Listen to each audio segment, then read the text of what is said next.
Market के जो गिरावट थे उसमें तीन विलेन थे। एक था एफआई, एक दूसरा था अर्निंग सीजन और तीसरा विलेन जो उभर कर सामने आया था वो थे डोनाल्ड ट्रंप साहब। उम्मीद करता हूँ कि सुनेंगे नहीं, उनको मैं विलेन कर रहा हूँ, लेकिन हमारे मार्केट के तो विलेन ही थे। तो डोनाल्ड ट्रंप साहब का असर, अभय साहब, क्या लगता है कि अब ख़त्म हो गया या फिर अभी भी है? क्योंकि बाज़ार को तो जहाँ तक मैं थोड़ा बहुत समझा उसमें यह है कि बाज़ार को एक बार में कोई एक चीज़ एक ही बार में डरा सकती है, ऐसा नहीं कि एक चीज़ बार बार डराए। तो मतलब एक बार गोली चला दी आपने, उसके बाद वो आप फूके हुए कारतूस के समान हो गए आप। तो डोनाल्ड ट्रंप फूके हुए कारतूस हो गए बाज़ार के, लेकिन अभी भी दम है उनमें।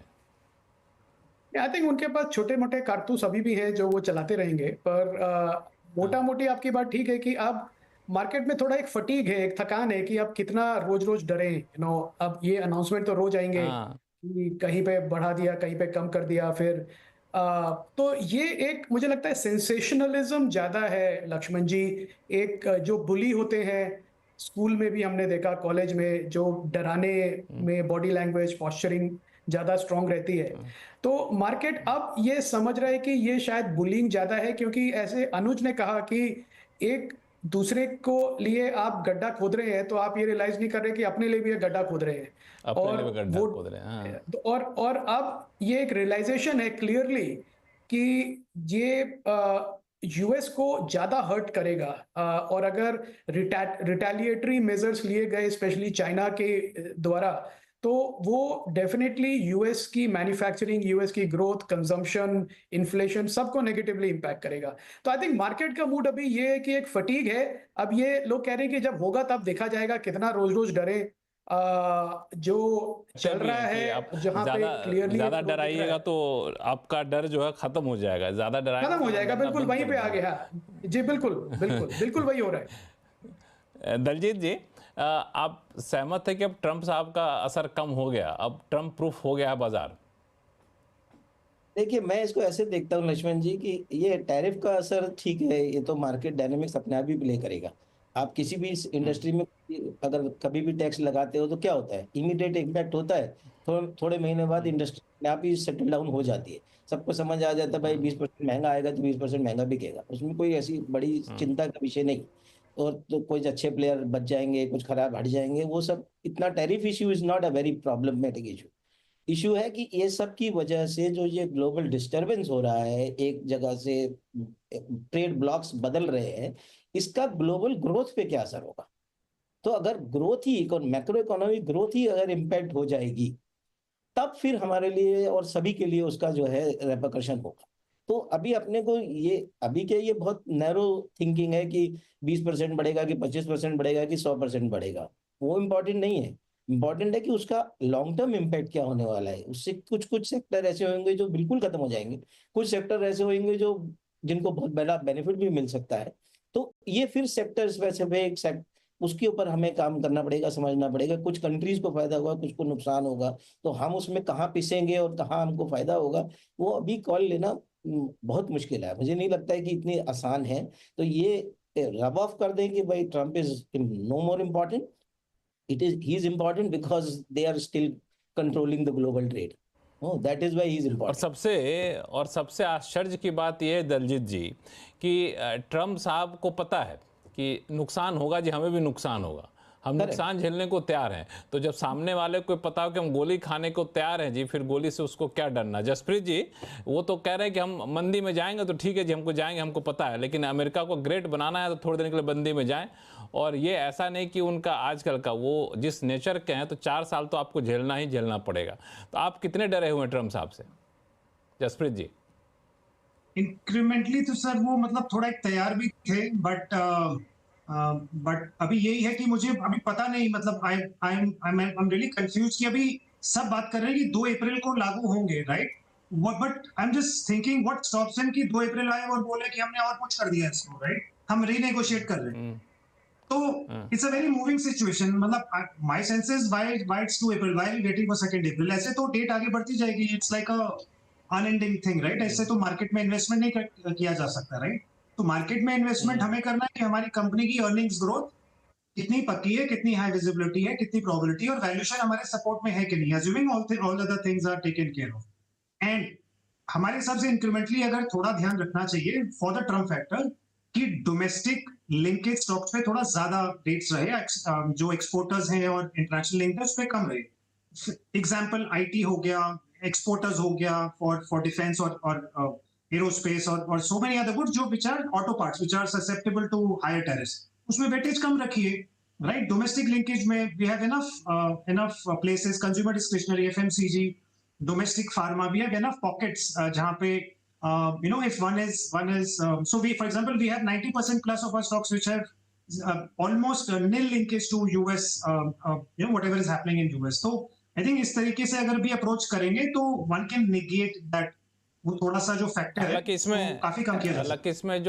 हालांकि इसमें दलजीत जो जो कह रहे हैं ना, वो थोड़ा सा ब्रॉडर पर्सपेक्टिव में है। दरअसल अगर ये ड्यूटी स्ट्रक्चर रेसिप्रोकल टैरिफ वाला मामला चला ना, ज़मीन पे उतर गया, तो पूरे ग्लोबल सप्लाई चेन का इक्वेशन ही बदल जाएगा। मतलब कह सकते हैं कि एक्सपोर्ट इंपोर्ट का जो नक्शा है ना, वो नक्शा ही आपको बदलता हुआ दिखेगा, और फिर उसमें किस देश की कौन सी इंडस्ट्री बैठ जाएगी वो कहना बड़ा मुश्किल है।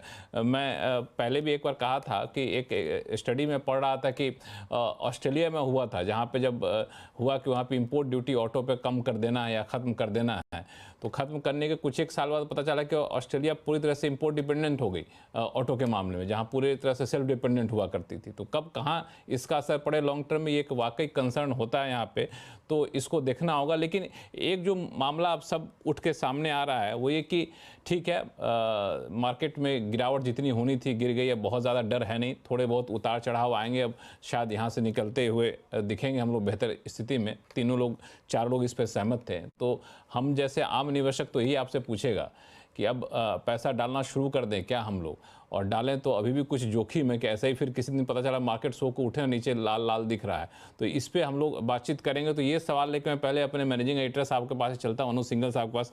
अनुज सिंघल साहब, सबको यही जानना चाह रहा होगा, क्योंकि बहुत लोग ऐसे हैं जो पैसे बचा के रखे थे। हमारे शो में कई बार गेस्ट लोगों ने कहा कि रखिए बचा के, जब मार्केट थोड़ा सा बेहतर होगा तब पैसा डालना शुरू करिएगा। तो आपका नज़रिया क्या कहता है, अब पैसा डालने का वक्त आ गया है? बहुत अच्छा सवाल किया लक्ष्मण जी आपने, और मेरा जवाब वही होगा जो मैं लगातार कहता आया हूँ। अगर आपके पास अच्छे स्टॉक्स हैं, अच्छी क्वालिटी के स्टॉक्स हैं, हाई पेडिग्री के स्टॉक्स हैं, जो 52 वीक हाई लगा रहे हैं, जो स्टॉक्स अर्निंग्स काफ़ी शानदार डिलीवर कर रहे थे, या जहाँ वैल्यूएशन कंफर्ट अभी भी है, डिविडेंड यील्ड अभी भी काफ़ी कंफर्टेबल है, वहाँ बने रहें और हर गिरावट में ऐड करें। लेकिन एक और चीज़ जो आपको करनी है ना, अपने पोर्टफोलियो का एनालिसिस करें। क्या आपके पोर्टफोलियो में ऐसे स्टॉक्स हैं जो अपने हाई से 40% नीचे हैं? अगर ऐसे स्टॉक्स हैं तो जान लीजिए, एक आध एक्सेप्शन हो सकता है, जान लीजिए कि आप गलत स्टॉक में फंसे हुए हैं, और ऐसे स्टॉक्स में से आप हर रैली में से एग्जिट करिए। ऐसे स्टॉक्स में से आप हर रैली में से एग्जिट करिए, क्योंकि ऐसे स्टॉक जो इस मार्केट में चलने को तैयार नहीं है, वो आगे किसी टफ मार्केट में भी नहीं चलेंगे। तो बहुत केयरफुल रहना आपको अपने पोर्टफोलियो को। जल्दबाजी में अच्छे स्टॉक ना बेचें, लेकिन ख़राब स्टॉक को रैली में ज़रूर बेचें। और एक चीज़ जो आप कर सकते हैं, मैंने 22,000 पर एक व्यू लिया था कि अपनी SIP मत तोड़िए, अपनी SIP मत तोड़िए। आप सोचिए, मुझे उन लोगों को लेकर दुख हो रहा है जिन्होंने पिछले महीने अपनी SIPs रोकी हैं। क्यों? क्योंकि उन्होंने सबसे अच्छा रेट गंवा दिया। तो अपनी SIPs मत तोड़िए, ये एक और चीज़ है जो आपको करनी है या नहीं करनी है, जिस भी तरीके से आप उसको लेना चाहें, और उसके अलावा अच्छे स्टॉक्स में बने रहें। बिल्कुल। अब आपने अनुज जी जो SIP वाली बात कही ना, मैं दर्शकों को बता दूं, SIP वाला मामला बड़ा ही संजीदा मामला है। बहुत लोगों ने SIP बंद करा दिया, डेटा आ रहे थे कि SIP की संख्या कम हो रही है, बढ़ रही है। तो इस पे मैं ऐसा करता हूं कि शो का जो अगला सेगमेंट होगा ना, उस पे SIP पे आप तीनों लोगों से, चार लोगों से चर्चा करूंगा। लेकिन जो एक महत्वपूर्ण सवाल जिसका जवाब आपने बखूबी दिया कि लोगों को पैसा डालना शुरू कर देना चाहिए, लेकिन अपने पोर्टफोलियो को रिजिक करना चाहिए, देखना चाहिए कहाँ कहाँ वहाँ गड्ढे पड़े हुए हैं।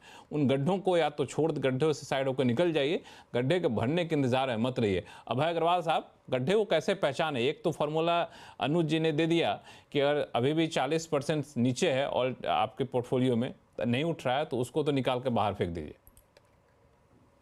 देखिए, ये मार्केट एक ऐसा मार्केट होता है शार्प करेक्शन का, जो एक दूध का दूध और पानी का पानी कर देता है।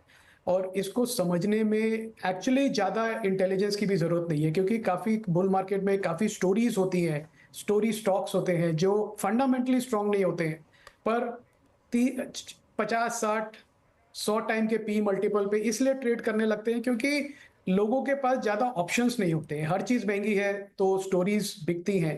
तो आप जैसे अनुज ने कहा, एक पोर्टफोलियो में सिर्फ ये एनालिसिस करें कि ग्रोथ जो है, रियल ग्रोथ जो अर्निंग्स में हो सकता है स्टॉक का अगले 3 से 5 साल के बीच में, और उसका जो करंट वैल्यूएशन है क्या वो जस्टिफाई करता है उसका। क्योंकि इस तरह के करेक्शन में आपको मौका मिलता है कि आप चर्न करके वीक स्टॉक से आप अच्छे स्टॉक्स को ले सकें जो भी करेक्ट हुए हैं। शायद उतना करेक्ट ना हुए हो, पर करेक्ट डेफिनेटली हुए हैं। तो ओवरऑल क्या होगा, आप इस करेक्शन का फायदा उठा पाएंगे अपने पोर्टफोलियो को स्ट्रॉन्ग बनाने में, कि बुल मार्केट में भी है, अगर वापस फिर से करेक्शन आया तो एटलीस्ट आपका पोर्टफोलियो स्ट्रॉन्ग परफॉर्मेंस देगा। तो आइडेंटिफिकेशन मेरे हिसाब से सिर्फ एक सिंगल मंत्र है कि जो रियल अर्निंग्स है कंपनीज की, रियल बैलेंस शीट स्ट्रेंथ है, वो कितनी स्ट्रॉन्ग है, क्या वो वैल्यूएशन को जस्टिफाई करती है जो कंपनी का वैल्यूएशन है, और आपके पास और क्या ऑप्शंस हैं उसी कैपिटल को डिप्लॉय करने के। क्या आप उसमें से निकल के कहीं और अच्छे स्टॉक्स में आ सकते हैं जो ऑलरेडी आपके पास हैं, या फिर आप ऐड करना चाहते थे पर आप नहीं कर पा रहे थे। तो I think at the end of the day अगर आपका पोर्टफोलियो आप स्ट्रॉन्ग कर पाए without doing too much of churn, ज्यादा छेड़छाड़ भी अच्छा नहीं है कि आप पूरा पोर्टफोलियो अपना तहस नहस कर दें इस मौके का फायदा उठाने में, पर डेफिनेटली थोड़ा चर्न करके, एक्टिव यूज करके इस करेक्शन का पोर्टफोलियो को स्ट्रॉन्ग बना सके, तो आई थिंक ये एक अच्छी स्ट्रैटेजी होगी। बिल्कुल। एक सवाल और आपसे पूछूंगा, उसका फिर दोनों जसप्रीत जी और दलजीत जी के पास जाऊंगा मैं, कि वो लोग जिनके पोर्टफोलियो में कुछ गड़बड़ है, कुछ अच्छी चीज़ें हैं, लेकिन जो लोग पैसा वैसा बचा के रखे वो लोग क्या करें? अब पैसा डालना शुरू कर दें? आपके हिसाब से आप लोग क्या कर रहे हैं? आप अपने क्लाइंट को या फिर अपने फंड के साथ क्या कर रहे हैं आप? देखिए, हमारी स्ट्रैटेजी सिंपल थी, और चर्चा भी की हमने इस शो पे भी, दूसरे शो पे भी, कि जब मार्केट वीक था तो हम जिसको कहते हैं ड्रिप कर रहे थे पैसा, कि अगर 100 रुपए नया आया हमारे पास इन्वेस्ट करने का, तो हर 2-3 दिन में 5 रुपए इन्वेस्ट कर रहे थे उसमें से, क्योंकि बॉटम कहाँ पे किसी को नहीं मालूम, पर एट द सेम टाइम आप एक टैक्टिकली बेनिफिट करना चाहते हैं एक करेक्शन से, कि अगर आपको कुछ सस्ते में मिल रहा है तो क्यों ना लें। और एक स्ट्रैटेजी है कि आप बिल्कुल भूल जाएं मार्केट को, पर as an active fund manager आपकी ये रिस्पॉन्सिबिलिटी भी है कि उसका जो अगर करेक्शन शार्प है और आपका कन्विक्शन है अपने पोर्टफोलियो में, तो आप उसको धीरे धीरे ऐड करते रहे। तो जो भी नया पैसा आया हमारे पास, उसमें से काफी कुछ हमने डिप्लॉय कर दिया इस तरह की ड्रिप करके स्ट्रैटेजी में, और जो नया भी आएगा अभी लक्ष्मण जी, उसमें हमारी स्ट्रैटेजी यही रहेगी कि जहां हमको मौका दिखेगा वहां पे हम ऐड करते रहेंगे। मेरा एक्सपीरियंस ये है कि हर साल 4-5 ऐसे दिन होते हैं जहां पे इन्वेस्टर्स का रियली पैसा बनता है, और अगर आप वो दिन आपने मिस कर दिए एक बुल रन के, तो आपका रिटर्न बहुत एवरेज हो जाएगा। तो आपको एलोकेटेड हमेशा रहना पड़ेगा मार्केट में। अगर आप पूरा टाइमिंग के लिए पूरा मार्केट से निकल गए हैं और आप फिर घुसना चाहते हैं, तो क्या होगा, एक गोल चक्कर में ही घूमते रहेंगे और उसको कंप्लीट नहीं कर पाएंगे। तो पर अगर जैसे आपने कहा कि हाँ, एक पैसा है आप डिप्लॉय करें, बिल्कुल अच्छा टाइम है। मैं तो कहूंगा जब भी आपके पास पैसा है आपको डिप्लॉय करना है, वो अच्छा टाइम है डिप्लॉय करने का। 22,000 का लेवल आएगा, 27 का आएगा, 18 का आ जाएगा, 30 का आ जाएगा, वो तो चलता रहेगा, वो तो मार्केट का काम है। कि 4-5 साल में 4-5 दिन ऐसे होते हैं जब अच्छा मौका होता है। ये 4-5 दिन कौन से होते हैं? ये होली दिवाली टाइप से फिक्स होते हैं या फिर वो बदलते रहते हैं? ये हफ्ते में, इसी हफ्ते में हमने देख लिए, जैसे आपने कहा mid cap small cap index 7-8% ऊपर था, तो जिसने ये हफ्ता मिस कर दिया तो उसने 7-8%। और फिर क्या होता है, एक साइकोलॉजी होती है इन्वेस्टर की कि अरे ये स्टॉक तो मैंने 100 रुपए पे देख लिया था, अब ये 120 पे आ गया है तो अब नहीं लेता हूं। फिर वो जाके ढूंढते हैं और सस्ते स्टॉक, उसमें और नुकसान हो जाता है, क्योंकि फिर आप ऐसे वीक स्टॉक्स ढूंढ रहे हैं जो गिरे हैं पर ऊपर नहीं आए हैं, पर फिर आप रियलाइज तब करते तक हैं कि इधर वो तो 120 वाला 200 पे पहुंच गया हो। जी। तो बिल्कुल, ये बड़े चैलेंजेस है।